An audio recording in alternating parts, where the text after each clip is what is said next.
বাসিন্দা।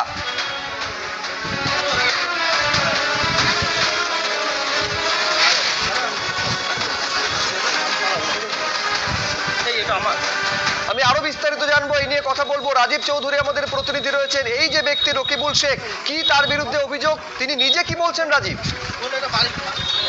রাকিবুল শেখ কিন্তু শুভ্রজিৎ দেখো, তিনি সরাসরি বলছেন যে তিনি তার অ্যাকাউন্টে লক্ষ্মীর ভান্ডারের যে টাকা, সেই টাকা 1 বছর ধরে ঢুকেছে। কিন্তু স্থানীয় সূত্রে জানা যাচ্ছে 1 বছর না, প্রায় 3 বছর ধরে 2023 সাল থেকে তারা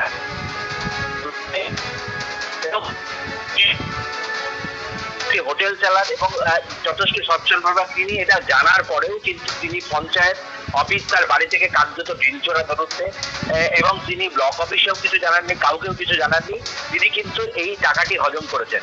এবং স্থানীয় সূত্রে যেটা জানা যাচ্ছে, এই রাকিবুল শেখ স্থানীয় তৃণমূল নেতৃত্বের কিন্তু ঘনিষ্ঠ ছিলেন। ফলে স্থানীয় প্রধান, তৃণমূল পরিচালিত পঞ্চায়েতের প্রধান, তিনি দায় ব্লক অফিসের উপর দায়ভার চাপিয়েছেন, তিনি কিছু জানেন না বলে জানিয়েছেন। কিন্তু এই যে রাকিবুল শেখ এবং তার স্ত্রী যে এইটা পাচ্ছেন, এইটা প্রায় বছর 3 ধরে এই টাকা তাদের অ্যাকাউন্টে ঢুকেছে, সেটার জন্য দায়ীকে সেটা নিয়েই কিন্তু চাপানোচর শুরু হয়েছে। পঞ্চায়েতের পক্ষ থেকে এটা ব্লক প্রশাসনের দিকে অভিযোগের আঙুল তোলা হচ্ছে, যদিও ব্লক প্রশাসনের পক্ষ থেকে যেটা জানানো হচ্ছে গোটা বিষয়টা তারা তদন্ত করে দেখছেন। ইতিমধ্যেই কিন্তু বহরমপুর থানার পুলিশ রাকিবুল শেখকে আটক করা হয়েছে এবং তার বিরুদ্ধে যেটা অভিযোগ, তিনি নিজে 1 বছর বলছেন, কিন্তু স্থানীয়রা বলছেন 3 বছর ধরে লক্ষ্মীর ভান্ডারে টাকা তার অ্যাকাউন্টে ঢুকছিল। রকিবুল কি বলছেন একবার শুনুন। ওই মোটামুটি বছর খানিক এরকম হবে সামথিং। আপনারা অ্যাপ্লাই করেছেন? আমি কোনো অ্যাপ্লাই করিনি। ঢুকতো, তখন আমি চেক করলাম অ্যাকাউন্ট বই, এই ব্যাপার আপডেট যখন করলাম বুঝতে পারলাম।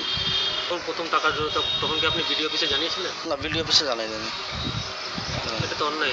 হ্যাঁ, অনলাইন। কিন্তু এবার ব্যাপারটা হচ্ছে, ঢুকতো, কারো কয়েকটা বন্ধুকে আমি পরামর্শ নিলাম, হ্যাঁ, যে ঢুকুক, অসুবিধা নাই, এরকম দুর্নীতিবাজ তো চলছে এই সরকার থাকাকালীন। হ্যাঁ, ঢুকুক, অসুবিধা নাই আর কি। আমি কোনো জায়গায় অ্যাপ্লাইও করিনি, কোনো কাগজপত্র একবার দিয়েছিলাম, যাই হোক, ওই যখন ঘরের অ্যাপ্লাই হয় তখন ঘরের অ্যাকাউন্ট বই তখন এগুলো দিয়েছিলাম আর কি। তারপরে আর আমি কোনো অ্যাপ্লাই করিনি, কোনো ফর্ম ফিল আপও করিনি, সিগনেচারও করিনি আমি। সরকার তো সরকার যেটা বলবে সেটা করতে হবে আর কি।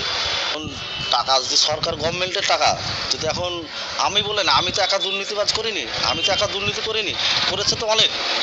সেই সব দুর্নীতিগুলোকেও দেখতে হবে, কারণ আমি যদি সরকার যদি আমাকে যেরকম স্টেপ নেবে সরকারি নিয়ম অনুসারে, সেভাবে আমাকে যেতে হবে আর কি।